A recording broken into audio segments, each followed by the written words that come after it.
The hot topic since Hamilton to Ferrari for the last few months has been Adrian Newey, his exit from Red Bull and where he's going to go next. He was the hottest property and the most sought after signature in the paddock. There were so many rumors linking him to Ferrari, but as of today, all of those rumors have been dispelled and Adrian Newey joins Aston Martin. So let's chat about who Adrian Newey is, why he joined Aston Martin, why he is such a aerodynamic genius, and what he may be doing in the future with Aston Martin. Let's get into it. Welcome to the channel, you beautiful people. My name is Lucky. You guys know why you're here. We're here to talk about the sport that you and I love. Adrian Newey, who is Adrian Newey? In Stratford-upon-Avon on the 26th of December 1958 and attended school alongside the former Top Gear presenter Jeremy Clarkson. Fun fact. He then attended the University of Southampton, where he graduated in 1980 with a first-class honours degree in aeronautics and astronautics. His F1 career started with Fittipaldi as a race engineer, and over the years he has created race-winning cars for multiple constructors, namely McLaren, Williams, and recently Red Bull. Over the 44-year career, he has managed to secure 12 Constructors' Championships and 13 Drivers' Championships. These two statistics ultimately show what an aerodynamic genius Adrian Newey is, and where, across different eras, the power of the power unit and his aerodynamic genius matched, it always ended up as a winning combination. That meant Alain Prost from a McLaren, Nigel from a Williams, Sebastian Vettel, and Max Verstappen in the Red Bull era. So earlier this year, there was the news that Adrian's going to leave Red Bull. What does that mean? Like, is he just going to ultimately go sail away because he's so tired and he's had enough? He has no financial pressure, so why come back? But if you guys are curious, I did a separate video about why he would not leave F1 and ultimately why I think he would have joined Aston Martin as well. If you guys are curious, I'll leave a link on the screen somewhere on the card. So now that my initial prediction has come through, let's dive a little bit deeper into why Adrian ultimately joined Aston Martin. So I think he's explicitly mentioned on a number of interviews, including the most recent interview with the High Performance podcast. I'll leave a link in the description below. I think it's an amazing interview. He always mentioned that he wants to take up a challenge and he was in search of a challenge.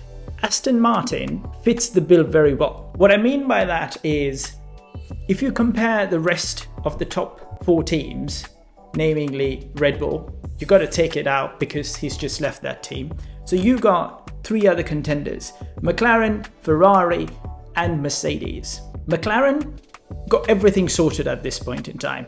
They've got the right engine, they've got the right technical leadership, and they are producing genuinely the fastest car on the grid. So why would they introduce someone? And would Adrian really have the challenge that he's expecting? Doesn't look like it. Number 2, Mercedes. They're in a relatively similar boat, right? So James Allison and co have a pretty good technical understanding after 2 years. Yes, ultimately noted, but they do seem to have a good understanding. Ferrari, again, yes, there has been fluctuations, but from a technical perspective with Freddie, engine, and the team seems to be trajecting the right direction. And does that really mean that there's a decent enough challenge where ultimately he can become the defining factor? Not really.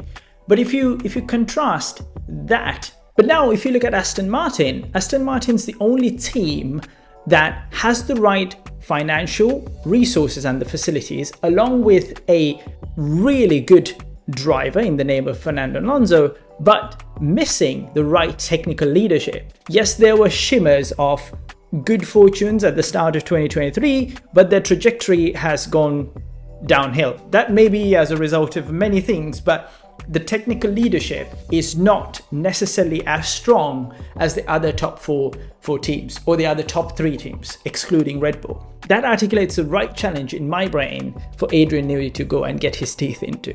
Number 2, technical autonomy. I think this is one of the main reasons that Adrian chose Aston Martin over Ferrari. At Ferrari, I expect that there are ingrained ways of how things are done, and then there is a lot of bureaucracy or political BS that might have to be dealt with. And I don't think that Fred would give complete reins to Adrian to go and overhaul the organization the way he wants.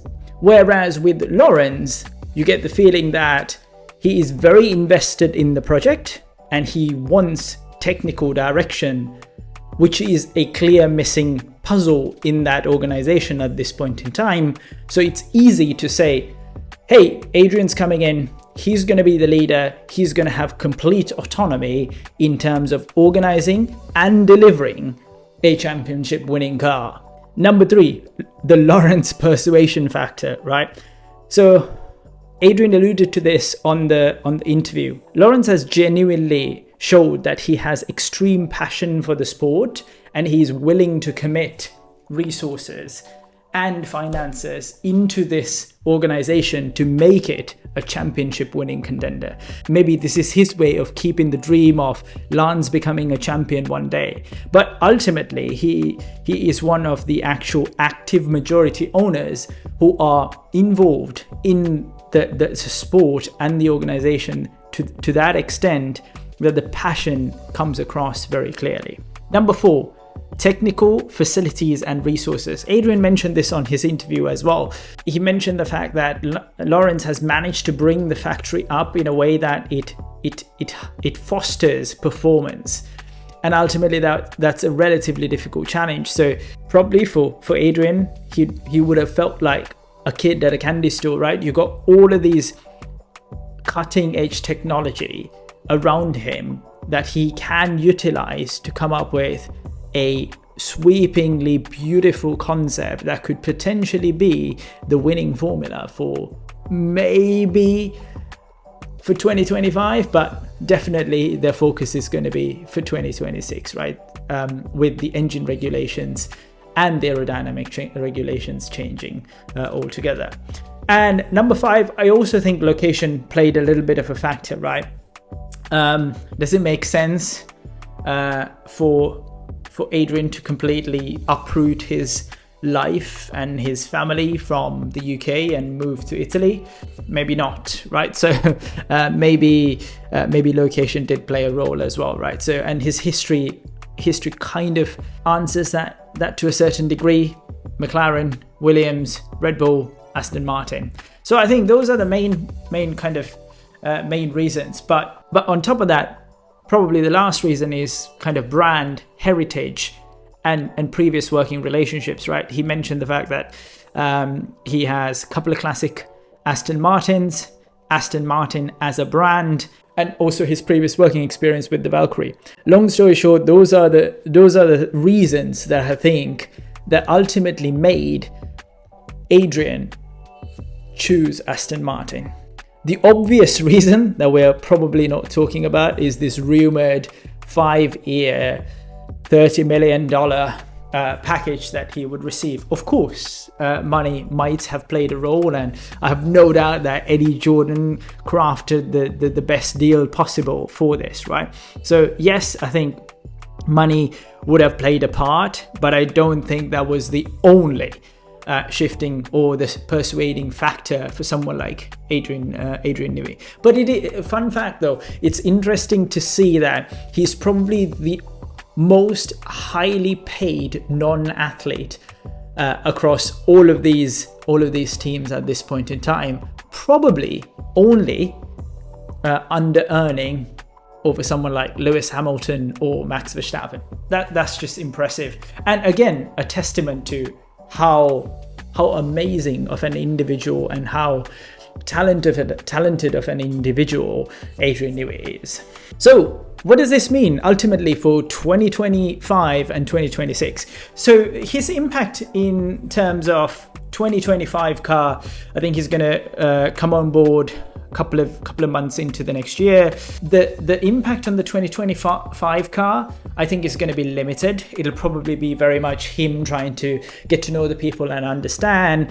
But at the same time, with the 2026 regulations, aero regulations released in January, he'll be a couple of months late into the project itself. So I think the main focus will definitely be 2026, so that he can get the ground running in terms of creating the optimal aero package for the 2026 era. Ultimately, I also think the fact that he has a good working relationship with Honda, that's going to be naturally easy in terms of kind of understanding how he wants to package and work with the chassis and so forth.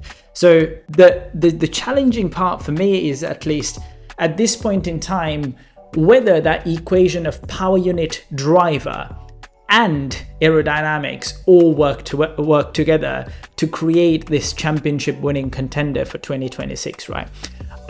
In terms of driver, he's always mentioned that working with Alonso was one of his targets, and he would genuinely enjoy it. It's probably another persuading factor as well, right? As he moved to Aston Martin, but you also have Lewis at Ferrari. So I didn't necessarily mention that as a persuasion factor, because I think there were other overriding topics. But without digressing, in terms of the driver of that equation, I think Fernando still has the right capabilities to become a championship contender. It would be a wonderful story to say Fernando wins a third championship, or even the 33rd win in 2026, right? That would be a pretty decent outcome. But ultimately, I think Fernando is the right caliber of driver